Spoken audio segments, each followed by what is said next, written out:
दोस्तों आज की इस वीडियो में मैं आपको भारत के नक्शे की मदद से भारत के महत्वपूर्ण राष्ट्रीय उद्यानों के बारे में बताऊंगा, यानी कि नेशनल पार्क्स के बारे में बताऊंगा, जिनके बारे में सामान्य रूप से परीक्षाओं में लगातार प्रश्न पूछे जाते हैं। मेरी कोशिश ये रहेगी कि मैं आपको राज्य और केंद्रीय शासित प्रदेश दोनों के राष्ट्रीय उद्यानों को एक एक करके बताऊं। तो आपको हमेशा की तरह नोट्स बनाते हुए चलना है और हम बिना किसी देरी के शुरू करते हैं। दोस्तों भारत में तकरीबन 105 के आसपास राष्ट्रीय उद्यान हैं, नेशनल पार्क्स हैं, जिन सभी को आज हम कवर करने की कोशिश कर रहे हैं। शुरुआत हम लोग करेंगे ऊपर से, यानी कि नॉर्थ एरिया से, और फिर धीरे धीरे करके हम जाएंगे पूर्व की तरफ, और फिर दोबारा हम पश्चिम, फिर दक्षिण, और उसके बाद आखिर में नॉर्थ ईस्ट यानी कि उत्तर पूर्व को भी कवर करेंगे। तो शुरुआत हम लोग करते हैं लद्दाख के साथ, जो कि एक केंद्रीय शासित प्रदेश है। लद्दाख में एक बहुत ही फेमस नेशनल पार्क है जिसका नाम है हेमिस राष्ट्रीय उद्यान। लद्दाख के पूर्वी भाग में ये स्थित है और भारत का सबसे बड़ा राष्ट्रीय उद्यान है। इस राष्ट्रीय उद्यान में मेनली स्नो लेपर्ड्स यानी कि हिम तेंदुए पाए जाते हैं, जो हिमाचल में रहते हैं, हिमालय में रहते हैं, वो पाए जाते हैं। इसमें तिब्बती भेड़िया भी पाया जाता है, यूरोपियन भूरा भालू और लाल लोमड़ी जैसी अन्य प्रजातियां भी यहाँ पाई जाती हैं।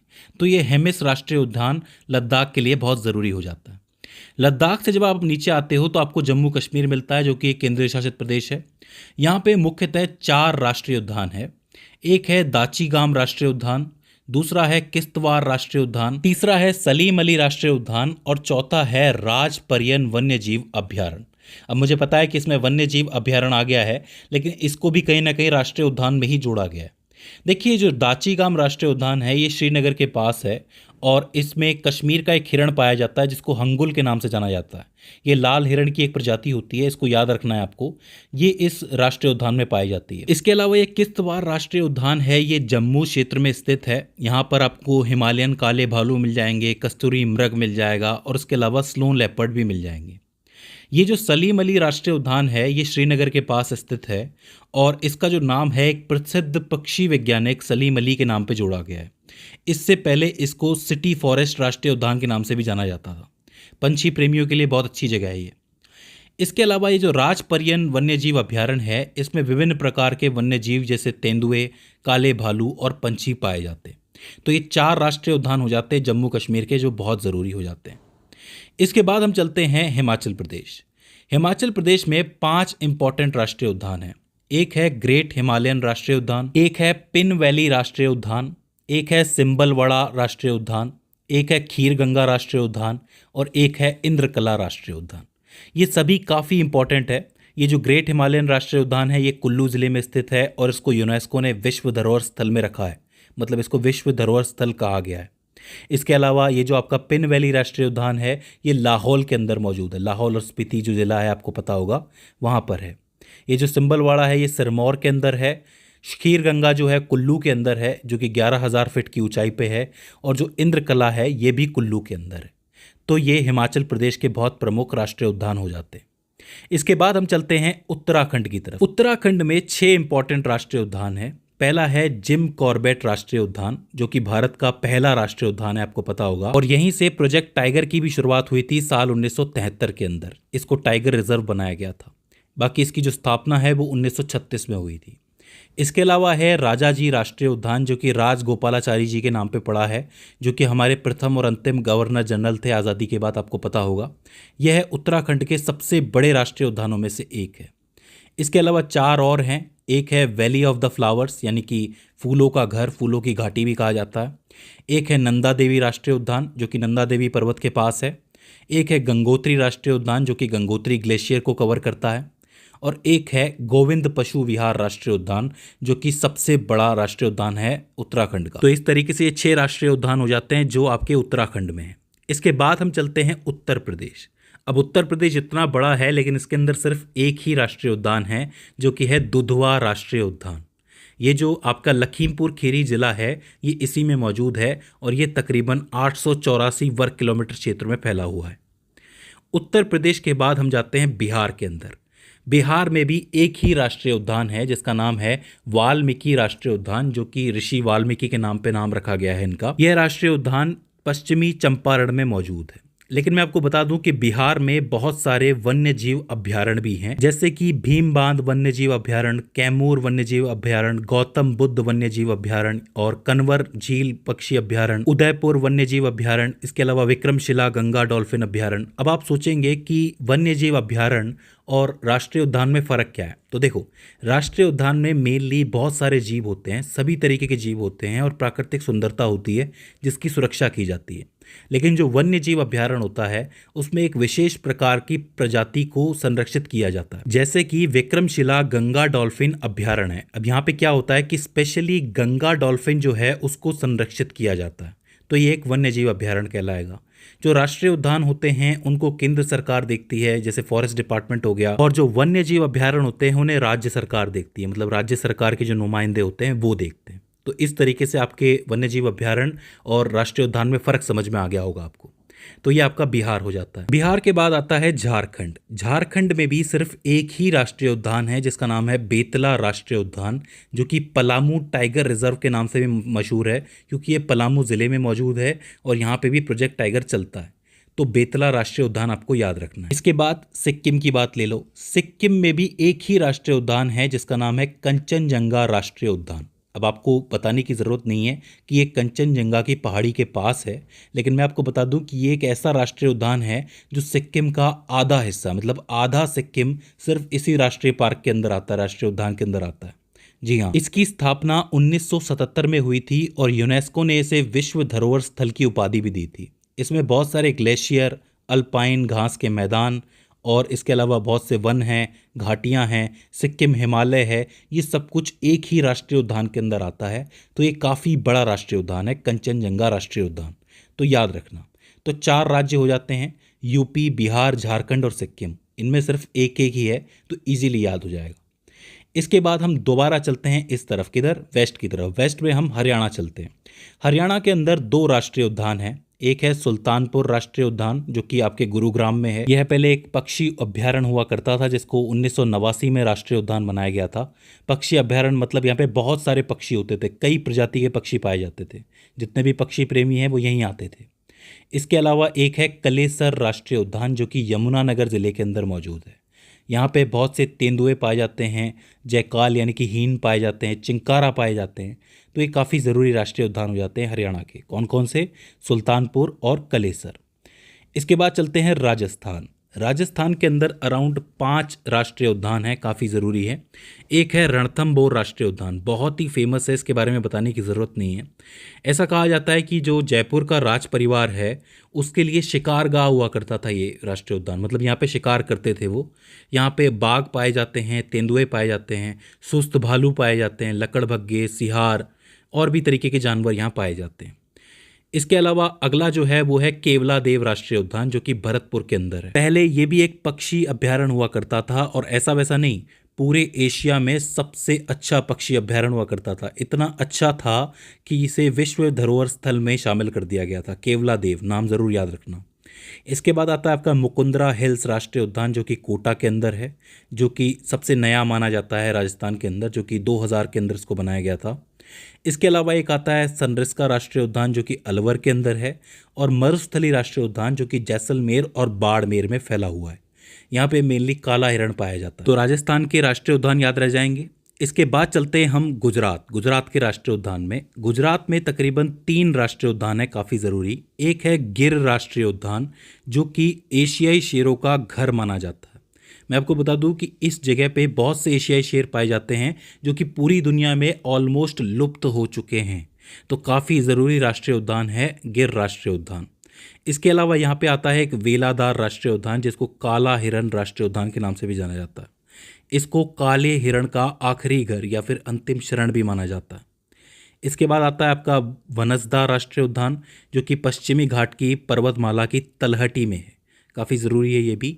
और एक और पाया जाता है, मैंने आपको बताया नहीं, जो कि है मरीन राष्ट्रीय उद्यान जो कि आपके कच्छ की खाड़ी में पाया जाता है।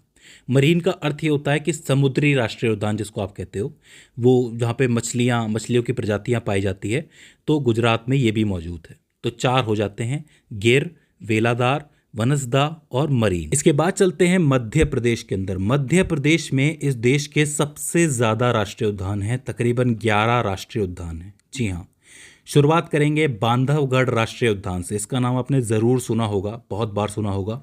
इसके अलावा कान्हा राष्ट्रीय उद्यान, पेंच राष्ट्रीय उद्यान, सतपुड़ा राष्ट्रीय उद्यान जो कि सतपुड़ा पर्वत श्रृंखला से नाम मिला है, पन्ना राष्ट्रीय उद्यान, संजय डुबरी या फिर संजय गांधी राष्ट्रीय उद्यान भी कहा जाता है इसको, बोरी राष्ट्रीय उद्यान, नौरादेही राष्ट्रीय उद्यान, वन विहार राष्ट्रीय उद्यान, डायनासोर फॉसिल राष्ट्रीय उद्यान और माधव राष्ट्रीय उद्यान। अब आप भी सोच रहे होंगे कि कितने सारे। देखिए, जहाँ पे वन्य जीव ज़्यादा होते हैं, वनस्पति ज़्यादा होती है, तो वहाँ पे ज़्यादा की ज़रूरत पड़ती है, तो इस तरीके से बनाया गया है यहाँ पे। अच्छी बात है, ये तो 11 राष्ट्रीय उद्यान है, इनको ज़रूर याद रखना, इनसे प्रश्न बनेगा। अब चलते हैं हम गोवा। अब इतना आ गए तो गोवा भी पहुंच जाते हैं। गोवा के अंदर आपको सिर्फ एक ही राष्ट्रीय उद्यान मिलेगा जिसका नाम है भगवान महावीर राष्ट्रीय उद्यान या फिर मोल्लेम राष्ट्रीय उद्यान। दोनों ही नाम इंपॉर्टेंट है, दोनों से प्रश्न बन चुका है, भगवान महावीर राष्ट्रीय उद्यान या फिर मोल्लेम राष्ट्रीय उद्यान। पश्चिमी घाटों के पहाड़ों में स्थित है ये। अब चलते हैं कर्नाटक। अब गोवा के नीचे कर्नाटक ही आता है, साउथ में चल रहे हैं अब हम। कर्नाटक में आपके 5 इंपॉर्टेंट राष्ट्रीय उद्यान पाए जाते हैं। एक है बंदीपुर राष्ट्रीय उद्यान जो कि सबसे पुराने राष्ट्रीय उद्यानों में से एक है। ये केरल, तमिलनाडु और वायनाड वन्यजीव अभ्यारण्य की सीमाओं से जुड़ा हुआ है, काफ़ी बड़ा है ये। इसके अलावा एक आता है नागरहोल राष्ट्रीय उद्यान जो कि मैसूर ज़िले के अंदर है। इसके बाद आता है बन्नेर घट्टा राष्ट्रीय उद्यान जो कि बेंगलोर के जस्ट बाहर है। बेंगलोर सिटी के लोग जाते हैं उसे देखने के लिए, ऑब्वियसली ट्रैफिक से निकल के वहीं पहुंचेंगे। इसके बाद आता है कुद्रेमुख राष्ट्रीय उद्यान जो कि पश्चिमी घाट में मौजूद है। यहाँ पे क्या एक पहाड़ी है कुद्रेमुख शिखर, उसी के नाम पे इसका नाम रखा गया है और उसी के पास ये मौजूद है। और 5वें नंबर का है अंशी राष्ट्रीय उद्यान। तो ये 5 राष्ट्रीय उद्यान हैं, इनको ज़रूर याद रखना, कर्नाटक के हैं। कर्नाटक के नीचे आता है आपका केरल। केरल के राष्ट्रीय उद्यान है 6। देखो, थोड़े से नाम इसके अटपटे हैं लेकिन आपको याद रखने हैं। अगर आप नॉर्थ इंडिया से हो तो नाम याद रखने में थोड़ी तकलीफ होगी, लेकिन आप याद कर लोगे प्रैक्टिस से। एक है एराविकुलम राष्ट्रीय उद्यान जो कि नीलगिरी की पहाड़ियों में है। नीलगिरी की पहाड़ियाँ केरला के अंदर है, मैंने आपको बताया था पर्वत वाली वीडियो में, तो उसी के पास ये स्थित है। इसके बाद आता है पेरियार राष्ट्रीय उद्यान जो कि पेरियार झील के पास मौजूद है, याद रखना पेरियार झील। इसके बाद आता है आपका साइलेंट वैली। जी हाँ, इसको याद रखना बहुत आसान है। साइलेंट वैली का मतलब होता है कि एक जगह है जो बिल्कुल ही शांत है, तो उसको भी एक राष्ट्रीय उद्यान बनाया गया है। यहाँ पे जानवर रहते हैं लेकिन शांति से रहते हैं। इसके अलावा यहाँ पे आता है अनामुडी शोला राष्ट्रीय उद्यान जो कि केरल का सबसे छोटा राष्ट्रीय उद्यान है, इसको याद रखना।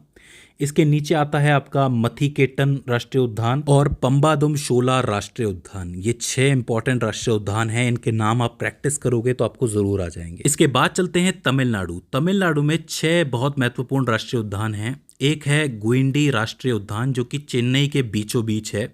यहाँ पे गुइंडी सांप पाए जाते हैं। ये पहले सांप अभ्यारण्य हुआ करता था, तो इसको राष्ट्रीय उद्यान बनाया गया है।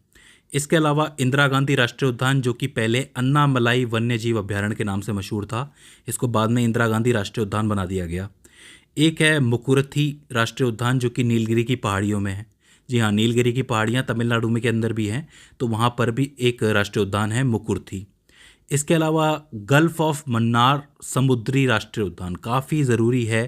पहला समुद्री राष्ट्रीय उद्यान है भारत का गल्फ ऑफ मन्नार समुद्री राष्ट्रीय उद्यान जो कि आपके धनुषकोडी पे है। धनुषकोडी जो है बहुत ज़रूरी जगह है, मशहूर जगह है तमिलनाडु के अंदर, आपको याद होगी। इसके अलावा यहाँ पे पाया जाता है प्लानी हिल्स राष्ट्रीय उद्यान जो कि पूर्वी घाटों की पर्वतमाला के अंदर पाया जाता है। तो तमिलनाडु के 5 इंपॉर्टेंट राष्ट्रीय उद्यान हो जाते हैं गुइंडी, इंदिरा गांधी, मुकुर्थी, गल्फ ऑफ मन्नार, इसके अलावा प्लानी हिल्स। अब चलते हैं आंध्र प्रदेश पे। आंध्र प्रदेश में भी 5 इंपॉर्टेंट राष्ट्रीय उद्यान है। एक है श्री वेंकटेश्वर राष्ट्रीय उद्यान जो कि तिरुपति के पास है। दूसरा है रामेश्वरम राष्ट्रीय उद्यान जो कि राजीव गांधी राष्ट्रीय उद्यान के नाम से भी फेमस है। तीसरा है पापीकोंडा राष्ट्रीय उद्यान, काफ़ी ज़रूरी है। इसके अलावा कवल राष्ट्रीय उद्यान जो कि आदिलाबाद ज़िले के अंदर है। और आखिर में नागार्जुन सागर राष्ट्रीय उद्यान जो कि नलगोंडा ज़िले के अंदर मौजूद है। तो इस तरीके से 5 इंपॉर्टेंट राष्ट्रीय उद्यान हो जाते हैं, श्री वेंकटेश्वर, रामेश्वरम या फिर राजीव गांधी, पापीकोंडा, कवल और नागार्जुन सागर राष्ट्रीय उद्यान, याद रखना। अब हम आंध्र प्रदेश आ गए हैं तो तेलंगाना भी चलते हैं। तेलंगाना में 3 इंपॉर्टेंट राष्ट्रीय उद्यान हैं जिनके नाम आपको याद रखने हैं। एक है कासु ब्रह्मानंदा रेड्डी राष्ट्रीय उद्यान, काफ़ी ज़रूरी है। दूसरा है महावीर हरीना वनस्थली राष्ट्रीय उद्यान और तीसरा है मृगवाणी राष्ट्रीय उद्यान। अब देखिए, ये नाम थोड़े अटपटे लग रहे होंगे, थोड़े मुश्किल लग रहे होंगे, लेकिन 2-4 बार प्रैक्टिस करने पे ज़रूर आ जाएंगे। तो ये आपका साउथ वाला पूरा एरिया हो जाता है तेलंगाना के साथ ही। अब तेलंगाना के बाद हम चलते हैं छत्तीसगढ़। दोबारा हम पूर्व की तरफ चलते हैं। छत्तीसगढ़ में 3 इंपॉर्टेंट राष्ट्रीय उद्यान हैं। एक है कांगेर राष्ट्रीय उद्यान, दूसरा है गुरु घासीदास राष्ट्रीय उद्यान और तीसरा है इंद्रावती राष्ट्रीय उद्यान। इनमें से ये जो आपका इंद्रावती राष्ट्रीय उद्यान है, ये इंद्रावती नदी के नाम पे पड़ा है। और इंद्रावती नदी किसकी सहायक नदी है? गोदावरी नदी की, मैंने आपको बताया था। तो इस तरीके से 3 इंपॉर्टेंट राष्ट्रीय उद्यान हो जाते हैं, कांगेर, गुरु घासीदास और इंद्रावती। इसके बाद आता है उड़ीसा। उड़ीसा में भी 2 इंपॉर्टेंट आपके राष्ट्रीय उद्यान है। एक है सिमलीपाल राष्ट्रीय उद्यान, काफ़ी ज़रूरी है, सिमलीपाल राष्ट्रीय उद्यान। और दूसरा है भीतरकनिका राष्ट्रीय उद्यान। भीतरकनिका राष्ट्रीय उद्यान याद रखना, उड़ीसा के बहुत ही फेमस 2 राष्ट्रीय उद्यान है ये। इसके बाद हम चलते हैं पश्चिम बंगाल। पश्चिम बंगाल में 6 इंपॉर्टेंट राष्ट्रीय उद्यान हैं, जिसमें से एक का नाम तो आपने ज़रूर सुना होगा, जो कि है सुंदरबन राष्ट्रीय उद्यान। जी हाँ, ये सुंदरबन डेल्टा वाला ही है, काफ़ी मशहूर है। इसके अलावा गोरुमार राष्ट्रीय उद्यान काफ़ी ज़रूरी है। नियोरार राष्ट्रीय उद्यान, ये भी काफ़ी फेमस है। जलदापारा राष्ट्रीय उद्यान, बुक्सा राष्ट्रीय उद्यान और सिंगलीला राष्ट्रीय उद्यान। अब ये नाम भी थोड़े से अटपटे आपको लगेंगे, क्योंकि अगर नहीं सुने होंगे, पहली बार सुन रहे होंगे, तो थोड़ी दिक्कत आएगी, लेकिन प्रैक्टिस से हो जाएगा। जलदापारा, बुक्सा, सिंगलीला, नियोरा या फिर सुंदरबन तो आपको पता ही है। तो इस तरीके से आपके पश्चिम बंगाल के राष्ट्रीय उद्यान हो जाते हैं। तो इस तरीके से मेन भूमि हो जाती है। अब बचता है हमारा नॉर्थ ईस्ट, यानी कि हमारा उत्तर पूर्व। बड़ा मज़ेदार होने वाला है। सबसे पहले चलते हैं मेघालय। मेघालय में 2 राष्ट्रीय उद्यान हैं। एक है नोक्रेव राष्ट्रीय उद्यान और दूसरा है बल्फाक्रम राष्ट्रीय उद्यान। नाम याद रख लो, नोक्रेव राष्ट्रीय उद्यान और बल्फाक्रम राष्ट्रीय उद्यान मेघालय के। इसके पास ही आपको त्रिपुरा भी दिखेगा। त्रिपुरा में भी 2 राष्ट्रीय उद्यान हैं। एक है क्लाउडेड लेपर्ड राष्ट्रीय उद्यान, ये लेपर्ड यानी कि तेंदुआ, तो क्लाउडेड लेपर्ड राष्ट्रीय उद्यान हो जाता है। और दूसरा है राजबारी राष्ट्रीय उद्यान, जिसको वाइनस राष्ट्रीय उद्यान के नाम से पाया जाता है। क्योंकि यहाँ पे वाइनस नाम का एक जीव पाया जाता है, इसलिए इसका नाम वाइनस के नाम पे भी रखा हुआ है। तो कंफ्यूज नहीं होना है बिल्कुल भी। इसके पास ही आपको मिजोरम नजर आएगा।